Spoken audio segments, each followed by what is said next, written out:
다큐멘터리 역사를 찾아서 제559편 홍문관의 힘 임사홍을 몰아내다. 서기로는 1478년에 해당하는 성종 9년 3월 19일에 홍문관이 설치됩니다. 예전 세종시기의 집현전과 같은 성격이죠. 그리고는 4월 4일에 홍문관의 실질적인 최고 책임자로 홍문관 부제학의 유진이 임명됩니다. 그로부터 23일이 지난 4월 27일 드디어 홍문관은 출범 이래 첫 작품을 내놓습니다. 그 첫 작품이 뭐냐고요? 임금의 비서실장격인 도승지 임사홍을 탄핵하는 장문의 상소문이 그것입니다. 정확히 말하면 홍문관과 예문관의 합작품이라고 할 수가 있는데요. 홍문관 부제학 유진이 예문관 본교 표연말과 함께 올린 것입니다. 자, 실록에 기록된 그 상소문은 이렇게 시작하죠. 주상 전하, 전하께서는 요즘 흑비 때문에 널리 신하들의 직언을 구한다는 구원전교를 내리셨사옵니다. 신등이 삼가 예전에 사기를 상고해 보건대 이러한 제의가 나타나는 것은 어진이를 덮어두고 쓰지 아니한 데 대한 응보라고 일컫기도 하고, 혹은 백성을 수고롭게 한 응보라고 일컫기도 하며, 혹은 불초한 자가 벼슬의 녹을 먹은 응보라고도 일컬었으니, 이로 미루어 보건대 흑비가 내린 것은 결코 작은 연고가 아니옵니다. 그렇사옵니다. 제의는 헛되게 나타나는 것이 아니니 전하께서는 마땅히 이를 두려워하고 근심하며 시패, 즉 시대의 배단을 듣고 하늘의 견책에 답하고자 하심이 마땅하옵니다. 지금 정사에 해가 되고 백성을 병들게 하는 것이 매우 많아 다 말하기는 어렵사오나, 진실로 급한 것을 먼저 처결하고 늦출 것은 뒤에 하는 것이 마땅한 순서이옵니다. 그런데 이 시국에 시랑은 논하고 호리는 내버려두는 것이 과연 옳은 일이겠사옵니까? 자, 이게 상소문의 첫 부분을 되도록 쉽게 풀어서 소개한다는 것이 이렇습니다. 유진 등은 이 상소문에서 시랑은 논하고 호리는 내버려두면 되겠느냐라고 했는데요. 여기서 시랑은 이리와 승량이를 일컫고요, 호리는 여와 살쾡이를 말합니다. 이것이 정확하게 무엇을 의미하는지는 알기 어렵지만 아마도 임사홍 같은 자를 임금의 측근에 그대로 둔 채로 다른 문제를 논해봤자 무슨 소용이 있겠느냐, 이 정도의 의미가 아닌가 생각이 됩니다. 이 상소문은 시작부터가 이전의 흑비와 관련해서 대간, 즉 사헌부와 사간원의 간관들이 올렸던 많은 상소문들과는 좀 달라 보이지 않습니까? 실제로 이 상소문에는 옛 중국의 사기와 춘추를 비롯한 역사서들을 줄줄이 나열하고 있고요, 요임금과 탕임금, 한나라의 무제 등 무수한 역사 속 인물들이 비유 대상으로 올라 있습니다. 자, 뭐랄까요? 상소문의 작성자들이 자신들의 학식을 자랑하고 있는 듯 보이기도 하는데요. 자, 진주교대 윤정 교수의 얘기를 듣고 나서 계속하겠습니다. 사헌부는 관리가 잘못한 거나 정책이 잘못한 걸 감찰하고 규찰하는 기능이고, 사간원은 이 정책을 논의하는 과정에서 이 논의를 해가서 그 내용을 올리는 건데, 홍문관은 아까 말씀드렸듯이 장서를 가지고 있고 예문을 대비하고 이 과정에서 그 집현전과 같이 전례들을 많이 찾아보고, 그렇기 때문에 이렇게 상소문을 쓸 때도 기존의 정책들은 어떠했고 조선의 정책은 열성조의 정책들은 어떠한 정책들을 펼쳤는데 대해서, 또 중국에서는 이런 정책들이 이런 결론을 맺었다고 보면 아주 완곡하게 전하께서 내리는 지금 추진하고 있는 정책은 이런 어려움이 있을 수 있습니다 라고 이렇게 내용들을 이론적 근거를 대거나 혹은 좀 우아하게 무마하는 포식이 가능한 거죠. 홍문관은 옛 집현전을 표방하는 기구이기 때문에 홍문관에서 작성한 상소문은 대간, 즉 사헌부와 사간원의 관리들이 올리는 상소문과는 그 격이 다르다 라는 것을 과시하려는 것처럼 보이기도 합니다. 다소 부정적인 표현이 될지도 모르겠는데요. 홍문관의 상소문은 그 표현법 자체가 다분히 추상적이고 또 현학적인 냄새를 풍긴다는 얘기지요. 자, 이제부터 우리는 되도록 실록 기사에서 그러한 부분은 제외하고요. 실질적인 내용 위주로 소개하겠습니다. 주상 전하, 신등이 엎드려 듣건대 이달 21일에 경연에서 대간이 두어 가지 일을 전하께 개청하여 모두 윤허를 얻었사온데 도승지 임사홍이 친히 들어가서 그 내용을 논박하고 공사를 칭탁하여 전하께 비밀리에 아뢰었다고 하옵니다. 신등이 삼가 임사홍의 말한 바를 전해 듣건대 그의 말은 모두가 옛 간신의 말과 다름이 없고 이에 대하여 전하가 답하신 바는 모두 성제명왕의 훈계이므로 신등은 전하에게 삼가 경하함을 이기지 못하게 싸우며 임사홍에게는 심히 통분함을 이기지 못하게 싸웁니다. 지난 시간에 소개했던 것처럼 임사홍은 흑비와 관련해서 대간이 올린 상소문을 매우 부정적으로 인식하고서 성종에게도 자신의 생각을 주입하려고 합니다. 전하, 분명하게 나타난 제의도 없는데 무슨 흑비가 내렸다고 해서 갑자기 금주령을 내리는 것은 온당치 못하옵니다. 술을 마시는 것은 오직 곡식만 허비하는 것이니 금주령을 내리는 것이 타당하다. 요즘 대간들이 아무 말이나 매우 가볍게 하고 있사옵니다. 만일 대간의 말이 온당치 못하면 마땅히 그들을 견책하시옵소서. 대간이 간언을 하는 것은 진실로 아름다운 일이다. 그 취하고 버리는 것은 과인이 알아서 할 일이다. 임금이 무슨 말이든 하라고 구원교지를 내렸다가 대간이 한 말이 마음에 들지 않는다고 꾸짖고 벌을 준다면 누가 감히 직언을 말하겠는가? 임사홍이 대간의 말을 임금에게 부정적으로 아뢰자 성종이 단호하게 대응을 한 데 대해서 홍문관 부제약 유진 등은 성제명왕, 즉 덕이 높고 지혜로운 임금의 훈계라고 칭송하고 있습니다. 자, 그럼 이제부터는 이 상소문의 구체적인 내용들을 하나하나 짚어보기로 하겠습니다.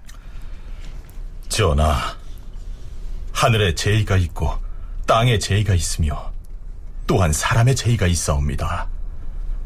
해, 달, 별, 바람, 비, 물, 불, 곤충, 초목이 위에서 이변을 나타내고 아래에서 변을 고하며 백성에게 해를 주고 사람의 마음과 눈을 놀라게 할 때 이 모든 것을 제의라고 이를만 하옵니다.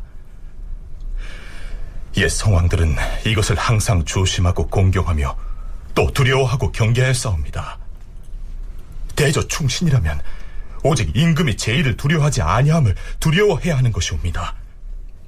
전하, 지금은 벼가 겨우 싹이 나고 보리가 아직 익지 아니하였으니 시절의 풍년과 흉년은 미리 알 수가 없는 일이온데 임사홍은 말하기를 시절이 장차 수확이 있을 것이고 보리가 매우 아름답다고 하는 식으로 주상전하 앞에서 풍족함을 과장하였사옵니다. 그리고 흑비가 내린 지 얼마 안 되었고 게다가 민가에 불이 나서 수백 채의 집이 연소되는 등 여러 번의 재변이 있자 전하께서 몸소 두려워하고 근심하였사옵니다. 그래서 대간에서는 금주령을 내리기를 청하였던 것이옵니다.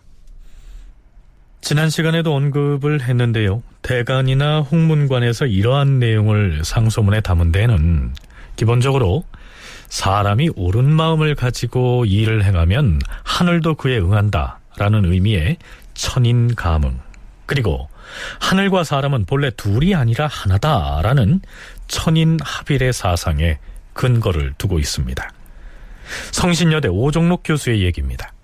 이 억울한 일이 생기지 않아서 하늘이 분노하는 일이 없어야 한다 하는 뜻을 담고 있는 거죠. 바꿔 얘기하면 조선시대 사람들은 이 국가의 정치가 공명정대하게 이루어지지 못하여서 이 억울한 일을 당하는 사람이 많아지면 이 백성의 억울함이 하늘에까지 닿게 되고 그러면은 하늘은 이 천재지변이 일어나도록 만든다라고 믿었던 것이죠. 그래 흙이 내리고 또 이제 민가 수백 호가 불타고 하는 그런 재변이 일어나게 되는 것은 하늘이 가뭄의 징조를 통해서 이 한발 한재의 징조를 나타내서 조선에서 현재 이루어지고 있는 정치에 문제가 있다 하는 것을 알려준 것이라는 거죠. 그렇다면 임사홍은 어떤 잘못을 했다는 것일까요?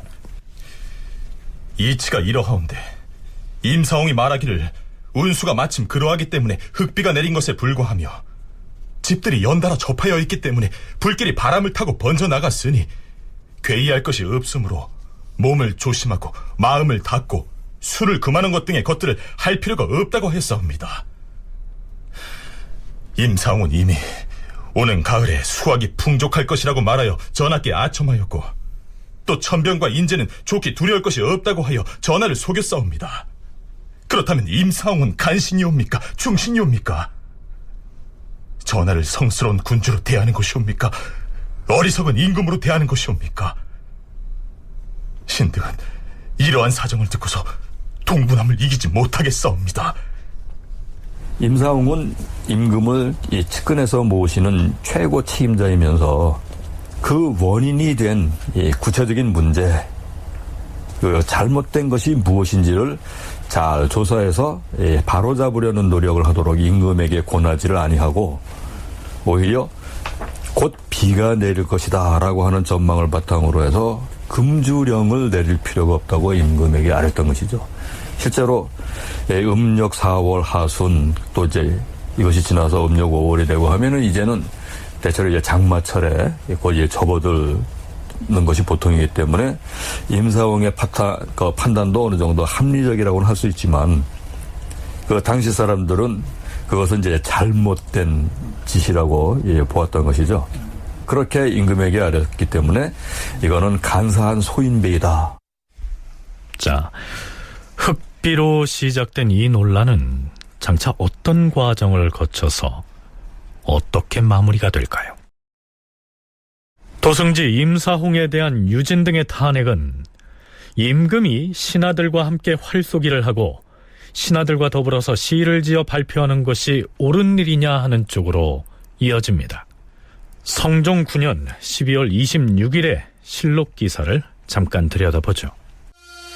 임금이 대왕 대비에게 잔치를 베풀고 월산대군을 비롯한 여러 종친들, 그리고 영의정 정창손, 상단부원군 한명회, 좌의정 심회, 파천부원군 윤사흔, 광산부원군 김국광, 우의정 윤필상 및 육조판서와 입직한 도총관, 내금위장, 겸사복장, 병조당상 등을 불러서 인정전 앞에서 주악을 내려주었다.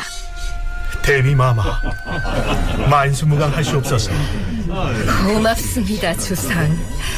이 늙은이를 위해서 이처럼 성대한 잔치를 베풀어 주시니 몸둘 바를 모르겠습니다.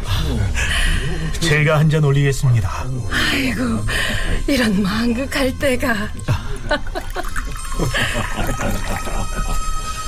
자, 오늘은 특별히 우리 대왕 대비 마마를 위하여 잔치를 열었으니 경들도 마음껏 드세요.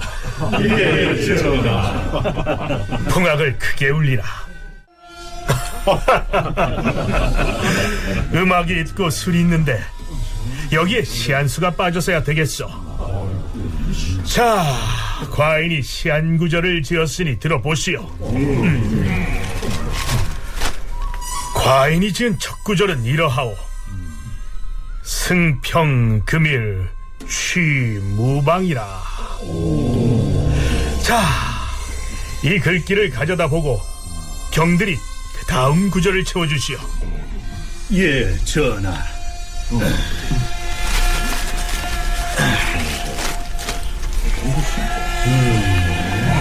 전하께서 지으신 승평, 금일, 취무방은 그러니까 태평한 오늘날엔 취하여도 무방하리, 이런 뜻입니다. 임금이 어서로서 한 글귀를 써서 재상들에게 내어 보이니 예조판서 이승소가 글귀를 채워서 바쳤다. 전하, 부끄럽사오나 신이 뒷구전을 채워보았사옵니다. 과인에게 줄 게 아니라 예조 판사가 직접 읊어보세요. 예, 전하. 태평한 오늘날엔 취하여도 무방하리.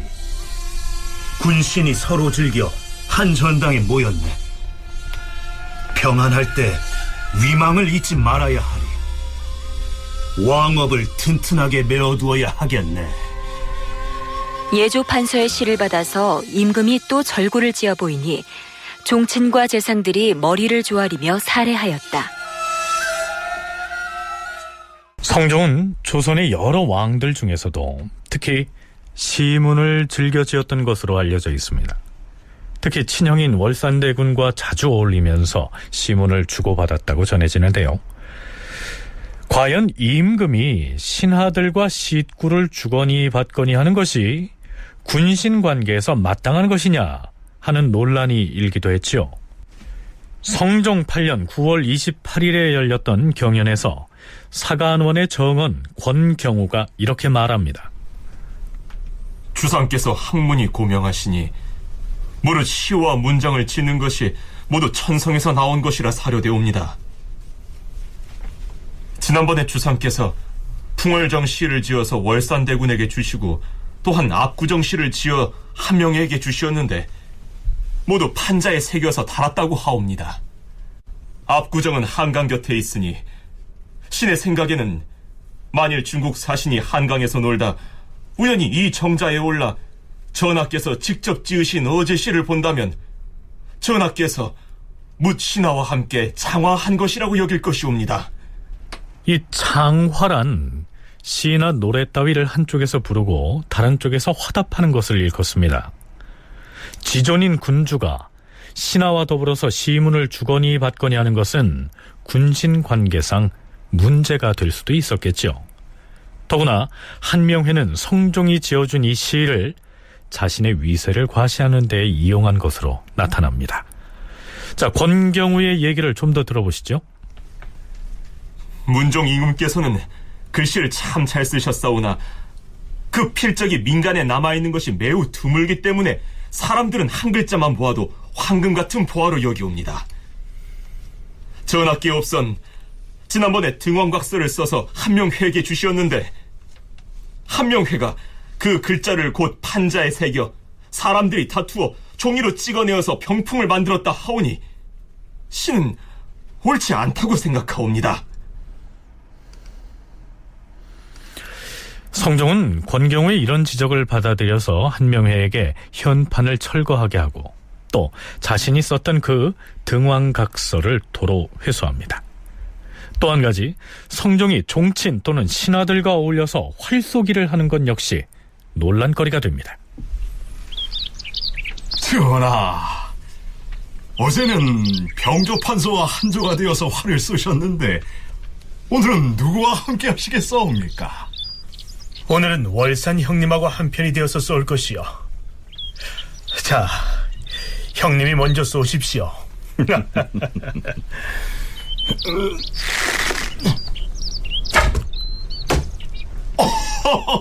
명중이옵니다, 대군. 형님 활솜씨는 참으로 대단하십니다. 자, 이번에는 주상전하 차례이옵니다. 아, 그렇지. 자, 이번에는 과인이 쏘겠습니다.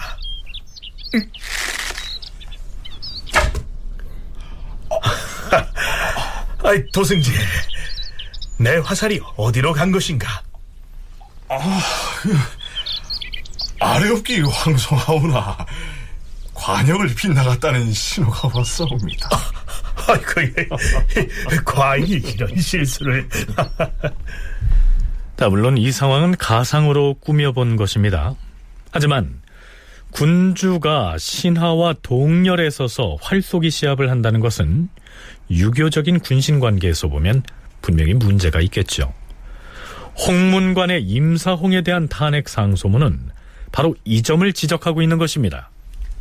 주상 전하, 사간원 정원 권경우가 경연에서 아뢰기를 임금은 사람들에게 재주를 내보여서는 안 된다고 하였사옵니다. 그러자 전하께서 이를 옳게 여겨서 한영회의 현판을 철거하도록 명하셨사옵니다.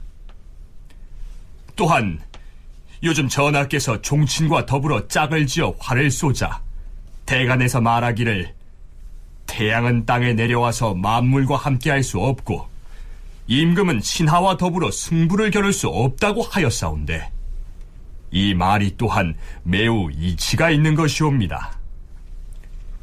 그런데 도승지 임사홍은 주상 전하께 전하, 지금 대간은 전하께서 시를 지으면 그것도 옳지 못하다고 하고 친히 활을 쏘면 그것 또한 옳지 못하다고 하니 그러면 아예 문무의 도를 폐지해야 옳겠습니까? 이렇게 말함으로써 전하를 경록해 하려고 하였사옵니다.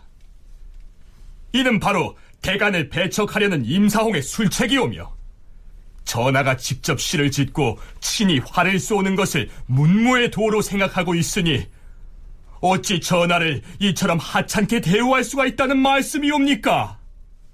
도승지라고 하는 것은 국왕의 입장을 반영하기도 하지만 마치 대통령 비서실장처럼 조정의 일들을 받아들여서 얘기를 해야 하는데 이렇다면 공부수신하라 라거나 혹은 화를 너무 많이 쓰고 시를 쓰고 노는 것들은 이제 좀 그만하고 국왕이 공부수신하는 것만이 아니라 경연을 열심히 하고 신하들과 자주 만나고 그게 노는 방식이 아니라 마치 집현전 같이 정책을 토론하는 방식으로 운영을 해야 한다는 내부적인 마음들이 있었을 것인데 외려 그런 일들은 별로 아니고 세조 때 이래의 정치 패턴으로 운영할 수도 있다라는 의혹을 가졌던 것 같습니다. 세조의 정치를 술자리 정치, 즉 주석 정치라고 일컫는 학자가 있습니다. 성종 또한 주연을 매우 자주 열었던 것으로 실록에 나타나고 있는데요. 그래서 세종시대의 집현전을 표방했던 이 홍문관의 관원들은 성종이 장차 세종의 정치를 본받아야 하는 것인데 자칫 세조의 길을 가지 않을까, 더구나 그것을 도승지 임사홍이 부추기고 있는 것은 아닐까, 이러한 우려를 했을 수 있다는 것이 윤정 교수의 분석입니다. 홍문관의 탄핵 상소는 이제 임사홍의 개인 비리 쪽으로 화살을 겨눕니다. 주상전하, 요즘 선비들의 풍습이 아름답지 못하여 부를 탐하는 집은 사치함이 점점 더 심해지고 집의 제도도 다투어 장려함을 숭상하는 까닭으로 국가에서 그 칸수를 정하였던 것이옵니다. 그러나 그 법이 행하여지지 아니하는 까닭은 귀한 신분을 가진 사람들이 잘 지키지 않기 때문이옵니다. 소공주의 집에서는 그 칸수의 저금에 불만을 품고 참남하게도 궁궐에 비교하고 편전에 비할 정도로 지나친 실정이니 도성의 부인들이 모두 놀라고 탄식하지 않은 이가 없사옵니다. 대신 정창손 등과 대간이 경연에서 그 참람하고 사치함을 논하여 척수를 정하기를 청하자 전하께서 곧 그 말에 따랐으니 이 척수의 법은 소공주의 집으로 말미암은 것인데 이 소공주의 집은 바로 임사홍의 아들 임광재의 집이옵니다. 임사홍은 거만스럽고 교만하여 전하께 아뢰기를 전하, 칸수를 이미 정해놓은 것이 있는데 다시 척수를 정할 필요가 없사오며 또 간사하게 꾀를 부리는 자들은 법을 아무리 새로 만들지라도 반드시 법을 어기고 교묘히 집을 지을 것이옵니다. 이렇게 둘러대었는데 여기에 이른바 간사하게 꾀를 부리는 자들이 법을 어기고 교묘히 집을 짓는다라는 것은 바로 임사홍 그자의 아들의 집을 스스로 형상한 것이옵니다. 임사홍의 아들의 집 때문에 전하께서 법을 세워서 참람한 일을 막고자 하시었사온데 임사홍이 곧 그것을 논박하고 저지시켜서 행하지 못하게 하려고 하니 전하를 가볍게 여기고 기탄하는 바가 이렇게 심할 수는 없사옵니다. 신등은 그 말을 듣고서 통분함을 이기지 못하겠사옵니다. 자, 이게 얼핏 들어서는 무슨 얘기인지 이해하기가 좀 어려울 텐데요. 집을 지을 때 신분에 따라서 몇 칸 이하는 지어도 되고 몇 칸 이상은 짓지 못한다. 이런 규정이 있는데요. 그것이 잘 지켜지지 않았다는 얘기입니다. 그리고요, 참고로 99칸 집이라고 할 때 방이 99개가 있는 집을 일컫는 것이 아니고요. 한옥을 지을 때는 일반적으로 기둥과 그 옆 기둥 사이의 공간을 한 칸이라고 얘기합니다. 그리고 여기 소공주라는 말이 나오는데요. 이걸 이해하기 위해서는 임사홍의 가문이 왕실과 어떤 연관이 있는지부터 살펴봐야 할 것 같습니다. 오종록 교수와 윤정 교수의 얘기를 차례로 들어보시겠습니다.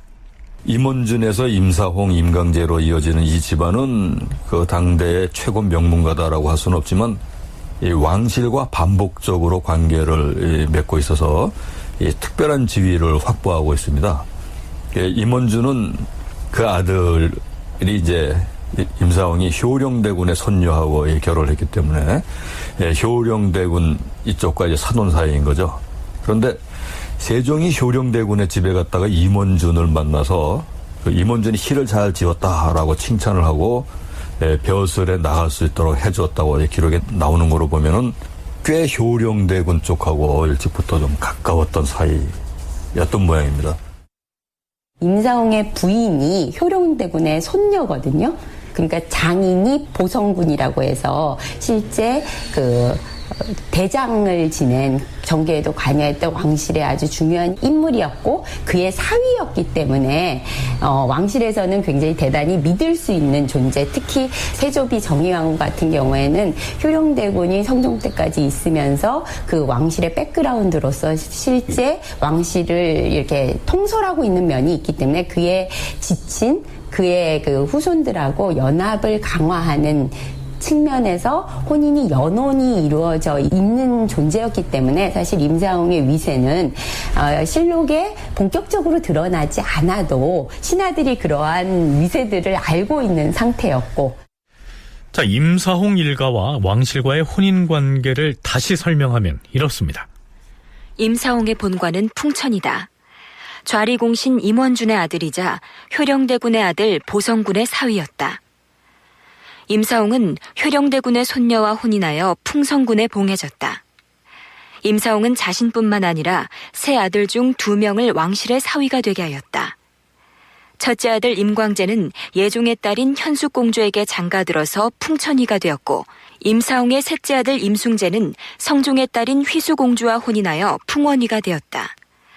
이렇게 임사홍의 집안은 왕실과 중첩적인 혼인을 맺은 부마 집안으로서 권력의 핵심부에 들어서게 되었다. 임사홍은 조선 왕조의 대표적인 간신으로서 비난의 대상이 돼 있을 뿐만 아니라 또한 뒷날 갑자사화의 주모자로서 중종반정 이후 부관 참시를 당하게 됩니다. 자, 이러한 내용은 나중에 알아볼 일이고요. 상소문에 나오는 소공주는 다름이 아니고 임사홍의 아들인 임원재의 부인으로서 예종의 딸인 현숙공주입니다. 그러니까 지나치게 집을 크게 지어서 문제가 되는 바람에 이 집의 칸수를 제한하는 법을 만들게 했던 그 당사자가 소공주, 즉 임사홍의 며느리였던 것입니다. 홍문관의 상소문은 그 뒤로도 임사홍의 부친인 임원준의 개인 비리를 통렬하게 비판하고 나서 그 마지막을 이렇게 장식하고 있습니다. 삼가 원하옵건대 전하께서는 간신을 버리기를 주저하지 마시옵고 임원중과 임사홍 부자를 외방으로 내쫓으시옵고 하늘이 내린 견책에 답하시어서 장차 간사하고 불충한 자들에게 경계가 되게 하시옵소서. 신등은 모두 사피를 잡아 장차 그 모든 사실을 써서 만세에 전하고자 하였사오나 세력과 지위가 변동하기 어렵다는 사실을 생각하였사옵니다. 그러나 참소를 근심하고 화를 두려워하여 아뢰지 아니하면 신등은 나라를 저버리는 죄가 크므로 감히 글로써 아뢰는 바이옵니다. 과연 홍문관이 출범하자마자 내놓은 이 회심의 상소문이 어떤 파장을 불러올까요?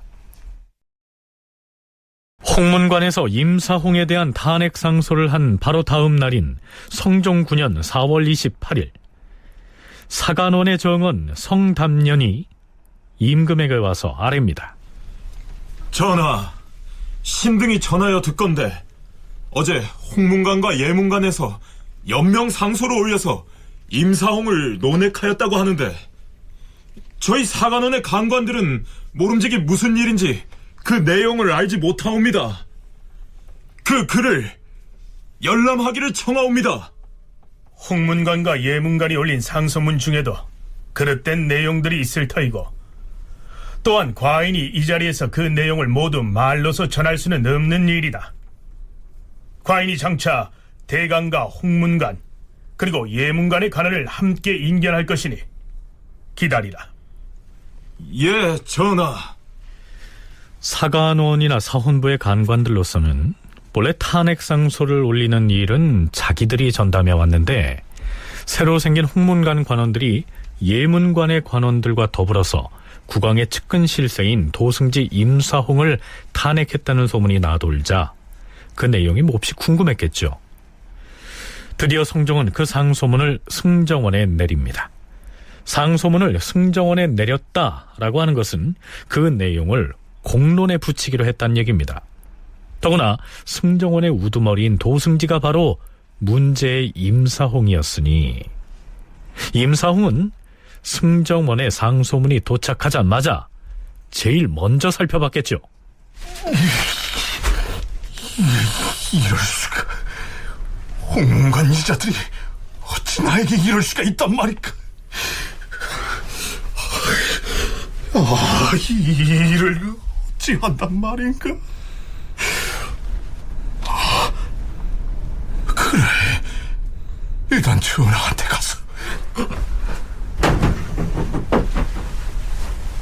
자, 임사홍은 그 길로 성종에게 달려가서 변명을 합니다. 전하, 신이 했던 말들은 주상께서도 자세히 다 아실 것이니 다시 변명할 필요는 없을 것이옵니다.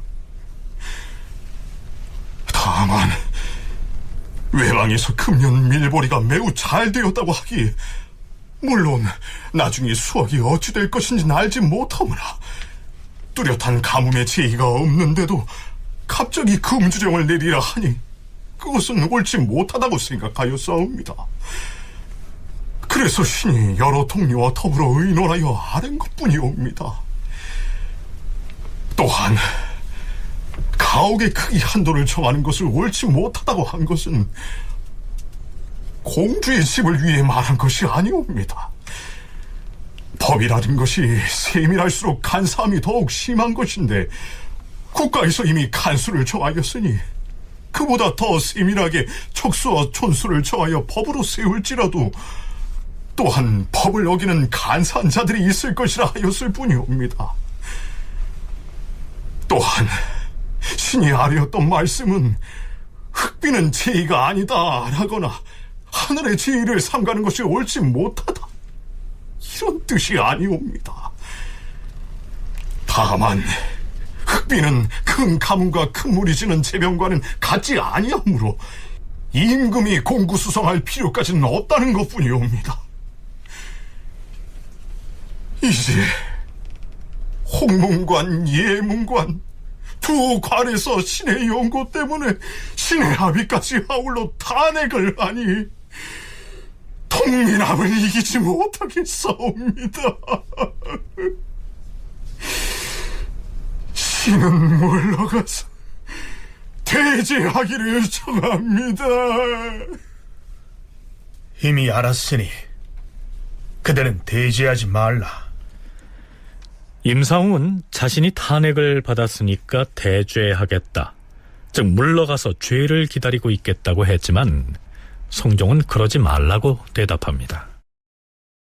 같은 날 성종은 선정전으로 가서 사헌부와 사간원의 간관들 그리고 상소문을 작성한 홍문관과 예문관의 관리들을 모두 한자리에 불러 모읍니다. 상전원합시오. 먼저 사헌부 대사원께 묻겠는데, 경은 홍문관과 예문관의 관원들이 연명하여 올린 상소를 보았소? 예, 주상 전하. 신등이 임사홍의 말한 바를 돌이켜보건대 모두 나라를 망하게 하는 말들로서 전하의 총명을 막고 있을 뿐 아니라 대간의 언로를 가로막고 억제하였사오니 신등은 놀랍고 분함을 이기지 못하겠사오며 듣고 본 것이 늦었음을 한스러워하옵니다.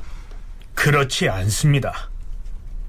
임사홍의 말은 비록 상소문에 있는 것과 같았으나 과인이 보기에 그런 뜻이 아니에요. 천일에 임사홍이 과인에게 말하기를 비가 두루 흡족하여 밀보리가 무성하니 술을 금할 필요가 없습니다 라고 하였어요. 대개 그 뜻은 흑비는 뚜렷이 나타난 제의가 아니고, 또한 비가 흡족하여 보리가 잘 되었기 때문에 술을 금하는 법을 세우지 말도록 청한 것이고, 과인으로 하여금 두려워하여 몸을 닫고 마음을 반성하지 못하게 한 것은 아니었던 것이요.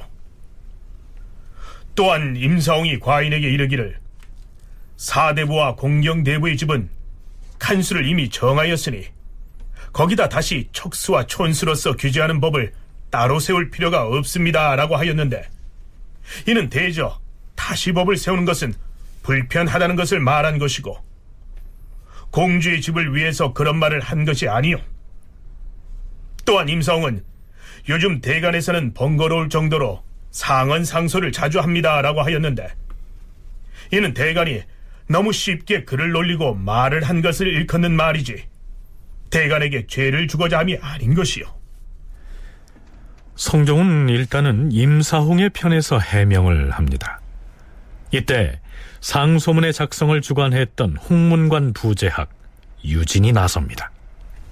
전하, 흑비는 진실로 작은 제의가 아니옵니다. 그런데도 임사홍은 도리어 전하께 말하기를 두려워하거나 몸을 닫고 마음을 반성할 필요가 없습니다라고 하였사옵니다. 또한 풍년이 들고 흉년이 지는 것은 미리 알 수가 없는 것이온데 임사홍은 말하기를 장차 풍년이 들 것인데 술을 금할 필요가 없습니다라고 하였사옵니다. 신등이 일찍이 임사홍을 보고 소인이라고 의심하였사온데 이제 그가 한 말을 보니 더욱 그 간사함을 알겠사옵니다. 유진에 이어서 홍문관의 수찬 이창신도 발언을 합니다. 주상 전하, 실은 전에 춘추관 벼슬을 겸하였기 때문에 지난번에 안윤손이 쓴 사초를 본 적이 있사옵니다. 그 사초 가운데는 임사홍의 말을 기록한 내용들이 있었사온데 그 모두가 옛 임금에게 아첨하는 말뿐이었사옵니다. 이창신은 이어서 앞에서 유진 등이 했던 제의에 관련해서 자신의 생각을 매우 장황하게 늘어놓습니다.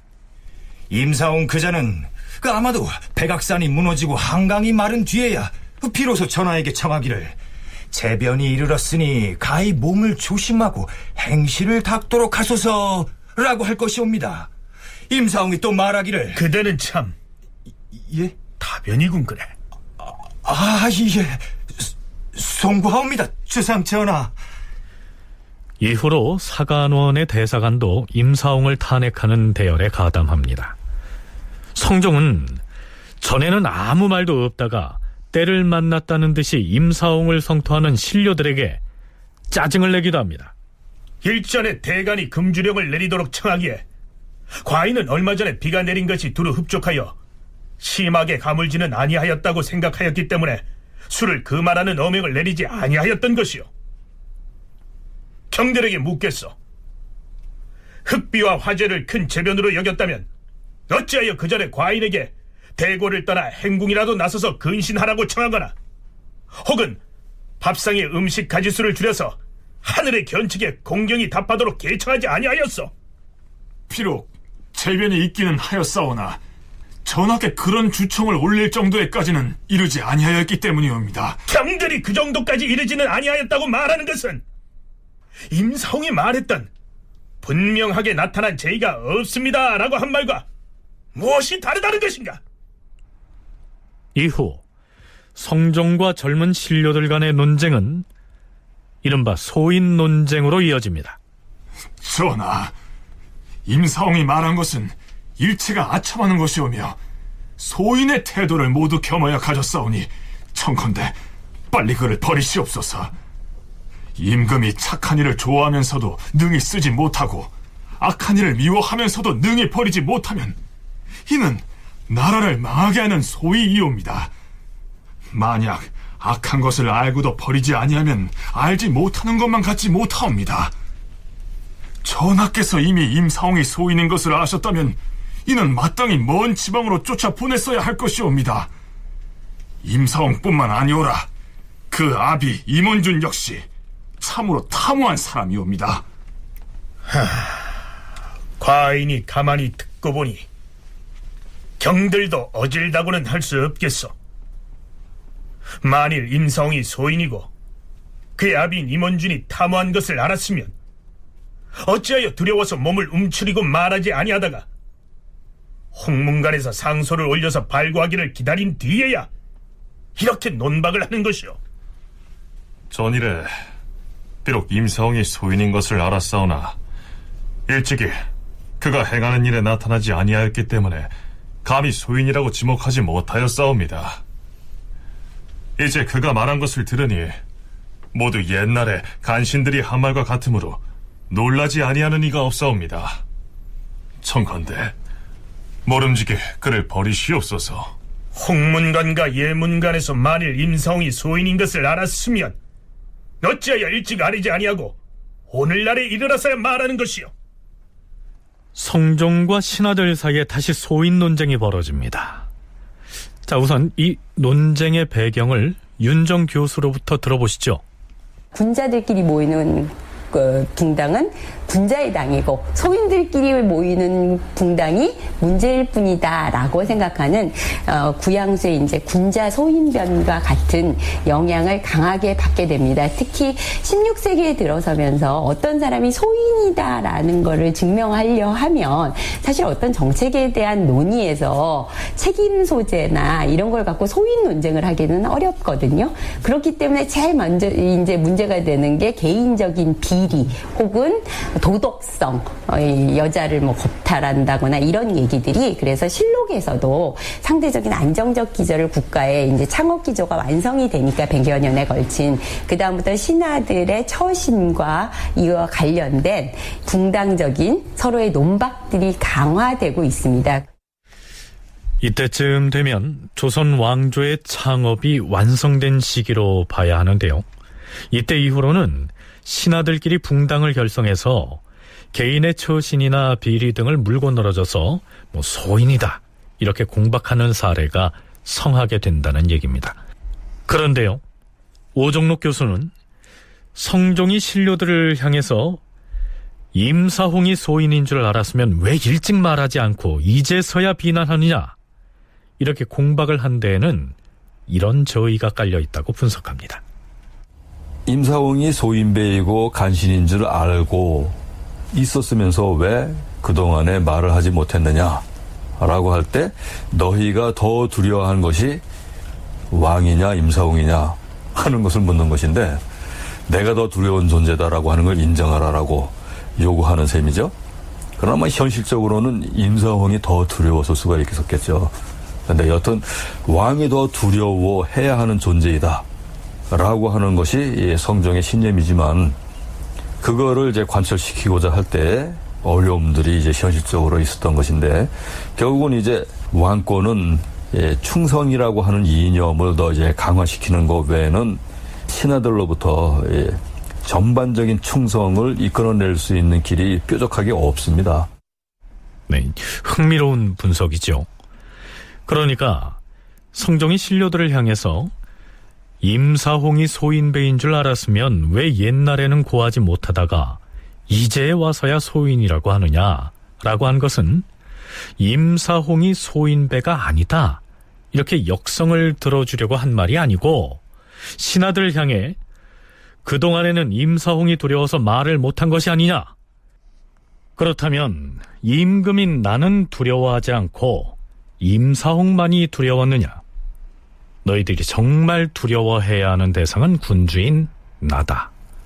이 말을 하고 싶었다는 얘기입니다. 예문관 봉교 표현말은 요즘으로 치면 밀실행정이라고나 할까요?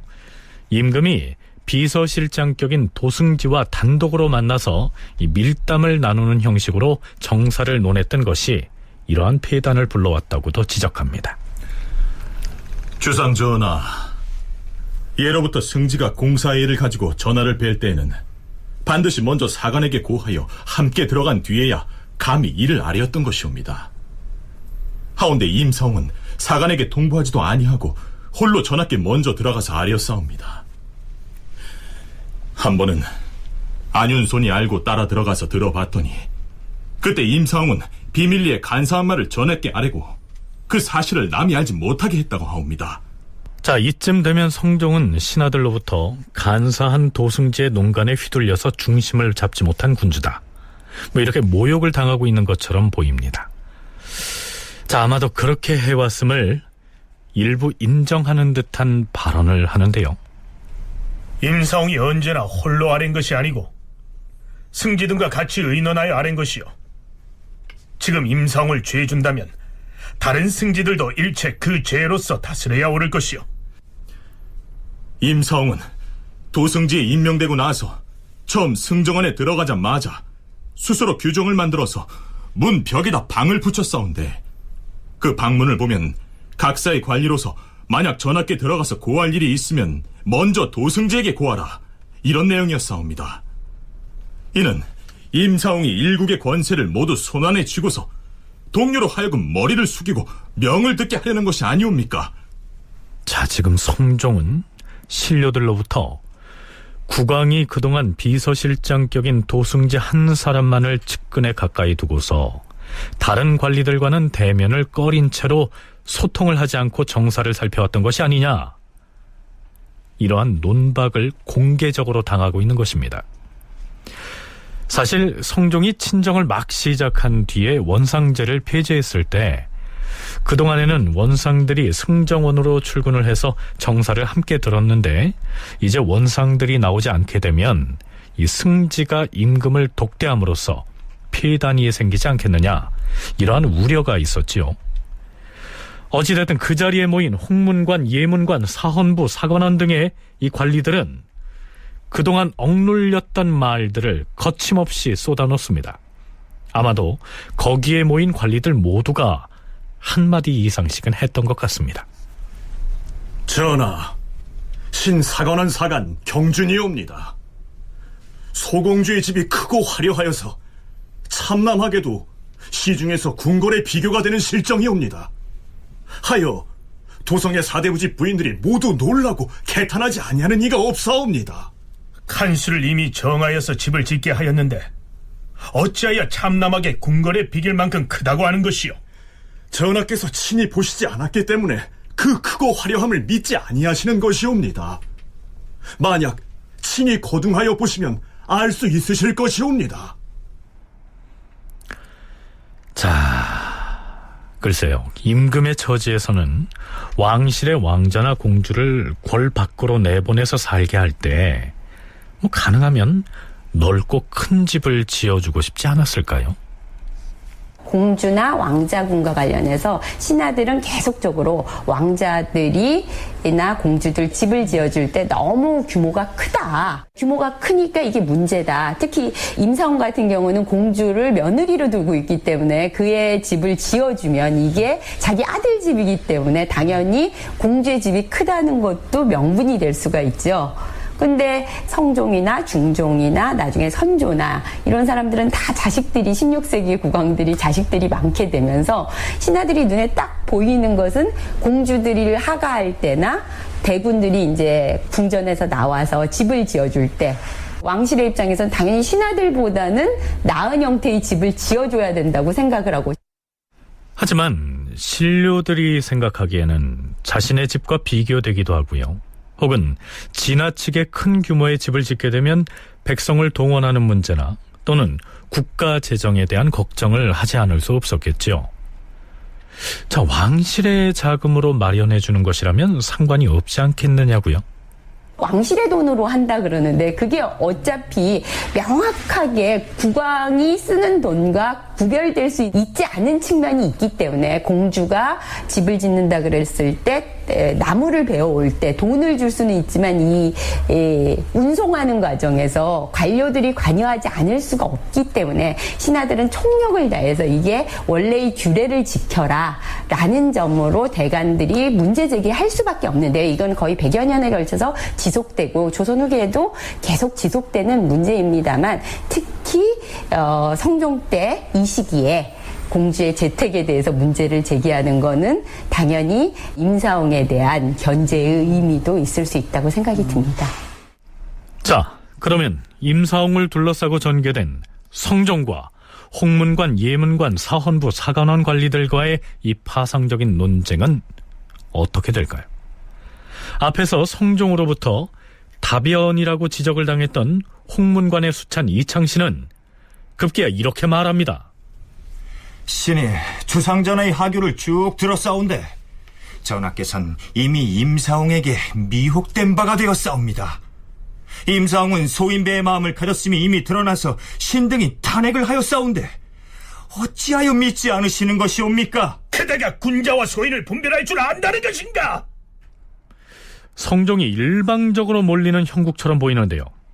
하지만 실제로는 성종이 홍문관과 예문관 그리고 대관까지를 모두 한자리에 모이게 해놓고 임사홍 탄핵이라는 논제를 던져주면서 의논을 하도록 했을 때는 이미 이러한 상황이 벌어질 것을 예상했을지도 모릅니다.